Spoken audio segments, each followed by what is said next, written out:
오늘 말씀은 이사야 14장 12절부터 23절까지의 말씀입니다.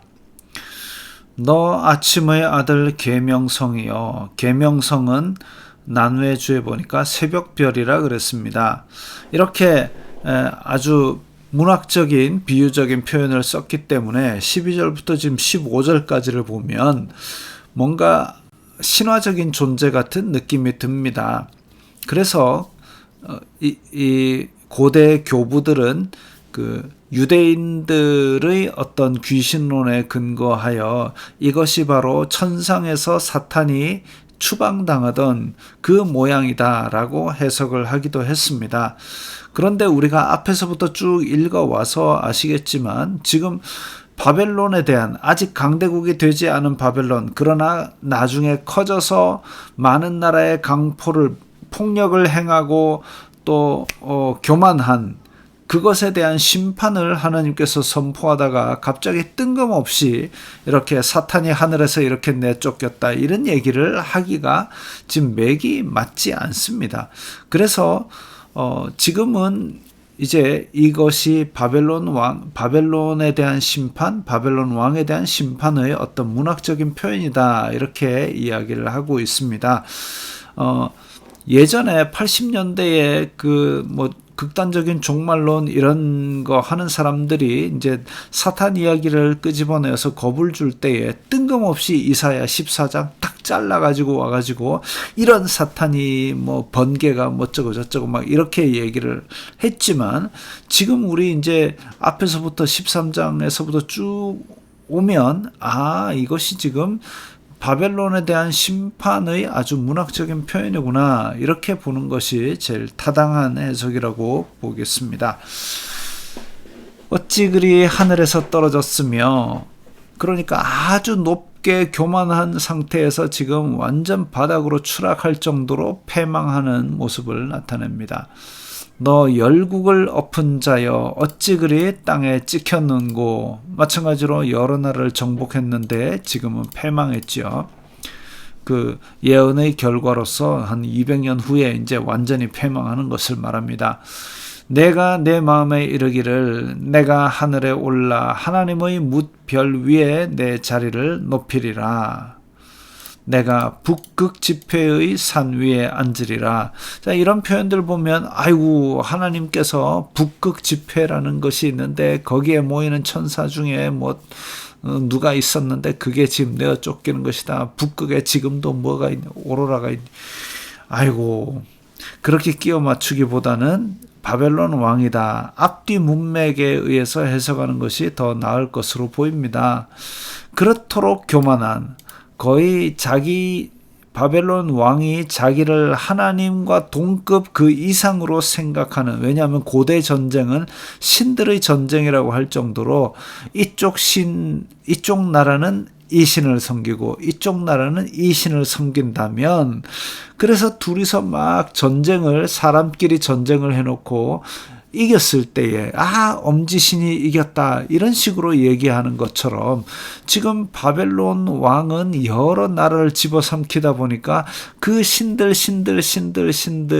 그 위에 내가 위대하다, 이런 교만을 가지게 된 것이죠. 심지어는 BC 586년에 그렇게 남유다 왕국을 멸망시키고 포로로 잡아가면서 내가 너희들의 하나님보다 더 위에다라는 그런 교만을 부렸기 때문에 하나님께서 그 나라를 심판하시는 겁니다. 가장 높은 구름에 올라가 지극히 높은 이와 같아지리라 하는도다. 그러나 이제 내가 스올 곧 구덩이 맨 밑에 떨어짐을 당하리로다. 역사의 주관자는 바벨론 왕이 아니라 하나님임을 지금 다시 상기시켜 주시는 것이죠. 너를 보는 이가 주목하여 너를 자세히 살펴보며 말하기를, 이 사람이 땅을 진동시키며 열국을 놀라게 하며 세계를 황무하게 하며 성읍을 파괴하며 그들에게 사로잡힌 자들을 집으로 놓아 보내지 아니하던 자가 아니냐 하리로다. 바벨론 이야기죠. 성읍을 파괴하고 다 포로로 잡아가고 열방의 모든 왕들은 모두 각각 자기 집에서 영광 중에 자건만은, 자, 다른 나라의 왕들은 죽고 나면 자기가 준비한 묘지에 그렇게 있건만은 오직 너는 자기 무덤에서 내쫓겼으니, 바벨론 왕 심판을 당하는 데는 이 지금 죽임을 당해도 자기가 예비한 묘지에 들어가지도 못한다는 겁니다. 가증한 나뭇가지 같고, 가증한 나뭇가지는 버려져서 불살라 태워짐을 당하는 것이죠. 칼에 찔려 돌구덩이에 떨어진 죽음들에게 둘러싸였으니 밟힌 시체와 같도다. 자, 이 칼에 찔려 돌구덩이에 떨어졌다는 것은 그야말로 전쟁에서 비참하게 져서 후퇴하다가 추격자들에게 당하는 그런 잔인한 모습을 말합니다. 또 밟힌 시체와 같도다. 이런 부분들이 사람들이 시체를 짓밟는, 혹은 또 고대 전쟁에서 이렇게 사형 포로들을 죽이는 방법 중에 잔인한 방법, 그런 것들을 연상시킵니다.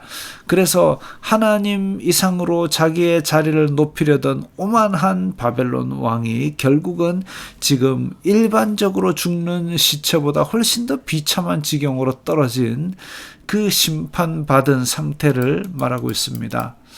내가 내 땅을 망하게 하였고 내 백성을 죽였으므로.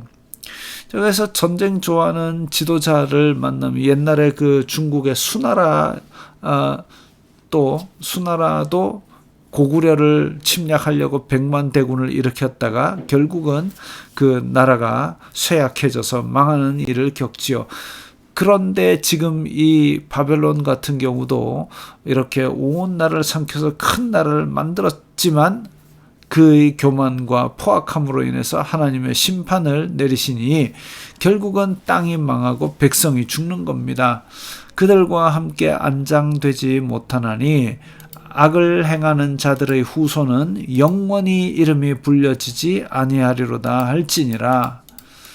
너희는 그들의 조상들의 죄악으로 말미암아 그의 자손 도륙하기를 준비하여 그들이 일어나 땅을 차지하여 성읍들로 세상을 가득하게 하지 못하게 하라. 자, 그래서 그의 자손들을 죽일 준비를 하라라는 명령이 있습니다. 왜냐하면 이제 바벨론이 멸망하고 그들의 후손들도 다 심판의 대상이 되고 그 땅도 심판의 대상이 돼서 이제 바벨론의 이름으로 멀쩡하게 서 있는 것이 다 없도록 하겠다는 겁니다.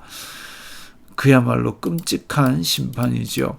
만군의 여호와께서 말씀하시되 내가 일어나 그들을 쳐서 이름과 남은 자와 아들과 후손을 바벨론에서 끊으리라. 그야말로 바벨론이라는 이름을 가진 모든 것들을 아예 뿌리 뽑는 것을 말합니다. 나 여호와의 말이니라. 내가 또 그것이 고슴도치의 굴혈과 물웅덩이가 되게 하고 또 멸망의 빗자루로 청소하리라. 고슴도치의 굴혈, 부정한 짐승으로 여겨지는 그런 짐승이 터전을 삼고 아니면 아예 사람이 쓸 수 없는 땅이 되고 멸망의 빗자루로 완전히 아예 이제 없애버리는, 황무하게 만들어버리는 그런 정도까지 패망하게 됩니다. 원래 전쟁이 일어났을 때는 고대 전쟁은 이쪽이 이겼다 할지라도 이쪽 백성을 다 죽이지는 않습니다. 왜냐하면 이쪽에 지배자들만 죽이고 나면 나머지는 다 재산이 되기 때문에 포로로 잡아가든지 아니면 세를 바치게 하든지 이렇게 하는 것인데, 완전히 진멸전, 그 여호수아가 여리고성에 했던 것처럼 진멸전을 해버린다, 땅을 완전히 없애버리고 황무하게 만들어버린다 라는 것은 단지 침략 전쟁의 어떤 물질적인 목적이 아니라 하나님의 심판의 목적이라는 것을 보여주고 있죠. 멸망의 빗자루로 깨끗하게 초토화시켜버린다, 아예 황무하게 만들어버린다라는 것은 하나님의 끔찍한 심판의 참혹함을 보여줍니다. 나 만군의 여호와의 말이니라 하시니라. 반드시 이루실 것을 지금 하나님의 이름으로 걸고 있습니다.